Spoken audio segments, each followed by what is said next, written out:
दरिद्रता आपका घर का पीछा छोड़ती ही नहीं, कमियां आपको छोड़ती ही नहीं, गरीबी आपको छोड़ती ही नहीं। अब गरीबी क्या होता है कि आपके पास पहनने के लिए वस्त्र नहीं है या पेट में अनाज नहीं, आपके पास खाना खाने के लिए भी सफिशिएंट मात्रा में धन है, आप वस्त्र भी अच्छे अच्छे पहनते हैं, फिर भी मनुष्य गरीब कब कहलाता है? जब भीतर ही भीतर उसका बैंक बैलेंस कम होता है। उसे मालूम है कि कुल मिलाकर मेरे बैंक में कुछ पैसे हैं नहीं, अचानक से कोई आपदा विपदा पड़ गई तो मैं क्या करूंगा, किसके आगे हाथ फैलाऊंगा। आप अपने पुत्र की विवाह के लिए सोच रहे हैं पर खर्चे देखकर उसे साल दर साल टालते जा रहे हैं। आप कोई नया दुकान खोलने की सोच रहे हैं परंतु पूंजी के अभाव में टाल रहे हैं। किसी के विवाह में आप जाना नहीं चाहते क्योंकि जाने का मतलब है 5-10 हजार रुपये निकालो, तभी तो घर वालों के पास भी अच्छे कपड़े लेने होंगे, आपको देने के लिए भी बहुत कुछ चाहिए। इसे कहते हैं गरीबी। भोजन और कपड़े यदि पर्याप्त मात्रा में आपके पास है और आप खाना खा ले रहे हैं, समाज में आप उठ बैठ रहे हैं, अच्छे कपड़े पहने हैं, इसका मतलब आप अमीर हैं नहीं। और जब भीतर ही भीतर आपका बैंक बैलेंस लाखों करोड़ों का है ना, फिर ना हो आपके पास बहुत सारे वस्त्र, 2 जोड़े कपड़े आप रोज घुमा घुमा कर पहनते हैं, परंतु आपको मालूम है कि आपका रुतबा कितना है, आपके कदम कितने मजबूत हैं इस समाज में। कोई आपदा विपदा आएगी तो आप संभाल लेंगे, इसके लिए आप तैयार हैं। तब हुई अमीरी। तो क्या आप इतना अमीर बनना चाहते हैं? आप कहेंगे हाँ, कौन नहीं बनना चाहता। क्या उसके लिए कोई कष्ट करना पड़ेगा, कोई बहुत बड़ा हवन करना पड़ेगा, कोई यज्ञ करना पड़ेगा, बहुत हजारों हजार का खर्च होगा क्या, और बहुत सारा समय चाहिए क्या? तो नहीं है आपके पास उतना समय। आप दुकानदार हैं, रोज दुकान खोलते हैं, आप सर्विसमैन हैं, आप रोज नौकरी पे जाते हैं, फिर इतना समय भी नहीं है और धन की इस समस्या से निकलना भी है। तब सही जगह आप आए हैं। यदि इस प्लेटफॉर्म पर आप आए हैं, इस वीडियो को आपने क्लिक किया है, तब समझिए भगवान विष्णुदेव और माता लक्ष्मी की कृपा बरसी है आप पर। न 1 रुपये का खर्च करवाऊंगी, ना कोई सामान खरीदने के लिए कहूंगी, ना ही कोई बहुत घंटों लगाकर पूजा हवन सामग्री करवाऊंगी जिससे दुख दरिद्रता दूर हो। एक तो धन पहले से कम है आपके पास, वैसे भी सबकी बातें सुन सुनकर आप परेशान हो गए हैं। तुम गरीब थे, गरीब हो और गरीब ही रहोगे, तुम्हारी किस्मत ही खराब है, तुम कभी भी करोड़पति नहीं बन सकते। देखो, एक घर में 2 भाई हैं, 3 भाई हैं, एक ज्यादा पैसा कमाता है, एक कम पैसा कमाता है। अब खुद के माता पिता जो बच्चों को, सबको, सारे बच्चों को उन्होंने जन्म दिया है, जो ज्यादा कमाता है उसको ज्यादा वैल्यू देते हैं, और यह सत्य है, मानो या ना मानो। धन से ही रुतबा है, धन से ही सम्मान और इज्जत है। तुम बहुत सुंदर हो, बहुत अच्छे तुम्हारे व्यवहार हैं, तुम खूब पाँव दबाते हो माता पिता के, सबकी मदद करते हो, परंतु जिसकी जेब गर्म है ना, समाज उसके कदम पर झुकता है।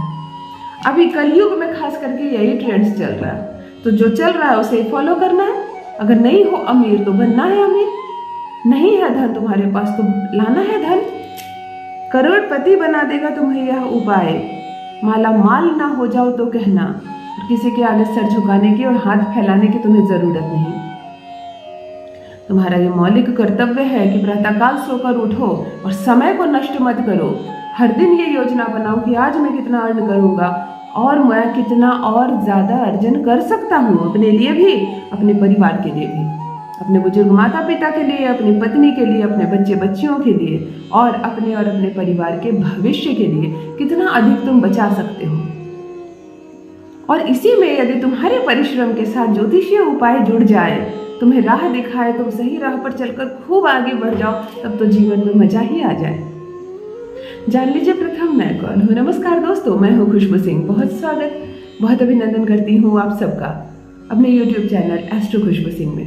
कैसे हैं आप और घर में सब कैसे हैं? मेरे कमेंट सेक्शन में ओम नमः शिवाय जरूर लिखें। यही वो मंत्र है जो चलते फिरते सोते जागते बोला करो ना, जुबान पर सिर्फ ओम नमः शिवाय रखा करो ना। जीवन की आधी तकलीफ, आधी दुविधा तो तुम तक पहुँचेगी ही नहीं, जो पहुँचेगी भी उसके लिए भी रास्ते नजर आने लगेंगे। सोने लगो, जुबान पर रखो, चलते रहो रोड में, सड़क पर, मुंह में ओम नमः शिवाय रखो, सिर्फ रख कर देखो ना क्या होता है। जो भी नए भाई बहन चैनल पर पहली बार आए हो, मेरे वीडियो को पहली बार देख रहे हो, मुझसे पहली बार मिल रहे हो, चैनल को सब्सक्राइब करके इस परिवार का हिस्सा बनिए, जुड़िए मुझसे, इस खुशी का हिस्सा बनिए। भाग्य बदल दूंगी। किस्मत ना जाग जाए तो कहना, ऐसे ऐसे दिव्य उपाय बताती हूँ। आपकी सफलताओं के अनगिनत मैसेजेस, ईमेल्स मुझे मिल रहे हैं। ऐसे ही खुश रहिए, माता लक्ष्मी की कृपा बरसे, माला माल रहे आप लोग धन से, संपत्ति से। आज जो उपाय बताने जा रही हूँ या किसी भी माह के शुक्ल पक्ष के एकादशी के दिन से प्रारंभ करनी है। हर माह में 2 एकादशी आते हैं, कृष्ण पक्ष की एकादशी और शुक्ल पक्ष की। जब भी हमें किसी को आकर्षित करना है, चाहे धन को चाहे मनुष्य को, शुक्ल पक्ष की एकादशी का चुनाव करना, ये अद्भुत तिथि होती है, भगवान विष्णु देव को अति प्रिय होती है। प्रथम बात, एकादशी के दिन घर में भोजन में चावल ना पकाएं। रोटी खा लेना उस दिन, पूड़ी खा लेना, पराठे खा लेना, चावल मत पकाना। सिर्फ एकादशी के दिन, और कोई भी दिन चावल पकाओ। कुछ लोग को चावल बहुत पसंद होते हैं, उनके बिना रह नहीं सकते, परंतु एकादशी के दिन चावल छोड़ना यदि तुम धन से मालामाल होना चाहते हो। घर में पके भी तो तुम मत खाना। जिसके नाम की दुकान हो, जो मुखिया हो धन में, जो ज्यादा धन कमाते हो। शुक्ल पक्ष की एकादशी के दिन घर में चावल मत पकाना, व्रत मत रखना, सब कुछ खाना पीना। सुबह जरा जल्दी सोकर उठना, भूल कर भी एकादशी के दिन काले कपड़े मत धारण कर लेना।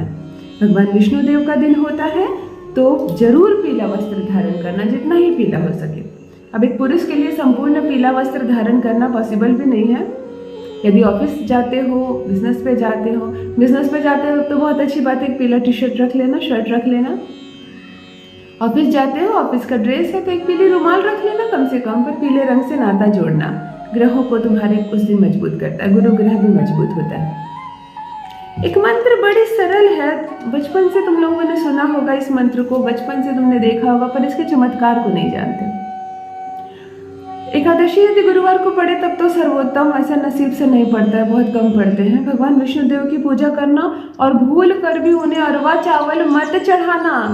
बहुत लोग माता लक्ष्मी को अरवा चावल छींटते हैं और विष्णु देव पर भी छींट देते हैं। नहीं, भूल कर भी अरवा चावल भगवान विष्णु देव को सटना भी मत, वो क्रोधित हो जाते हैं, उन्हें पसंद ही नहीं है।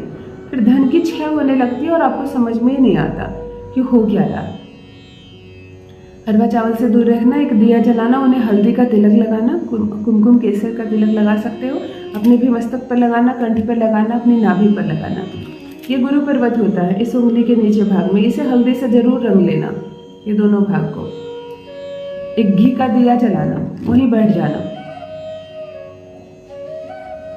मंगलम भगवान विष्णु मंगलम गरुड़ ध्वजा मंगलम पुंडरीकाक्षाय मंगलाय तनोहरि। शादी विवाह के कार्ड में तुमने लिखा हुआ देखा होगा ना, ये चमत्कारिक मंत्र होता है। एकादशी की तिथि के दिन से इस मंत्र को 108 बार जपना शुरू करो। यदि दुकान का मामला है, तुम दुकान में बैठते हो तो वहां जप सकते हो, नहीं तो घर में अपनी पूजा रूम में बैठकर वहां जप सकते हो। सिर्फ 108 बार जपो ना, एकादशी से प्रारंभ करके 11 दिनों तक, सिर्फ 11 दिनों तक जपो। कैसे घर में धन की समस्या दूर हो जाएगी, कैसे कर्ज से मुक्त हो जाओगे, कैसे संपत्तियों से जुड़ने लगोगे, तुम्हें समझ में ही नहीं आएगा। चमत्कार होगा, माला माल हो जाओगे, करोड़पति बना देगा और सौभाग्य को बढ़ाने वाला यह मंत्र है।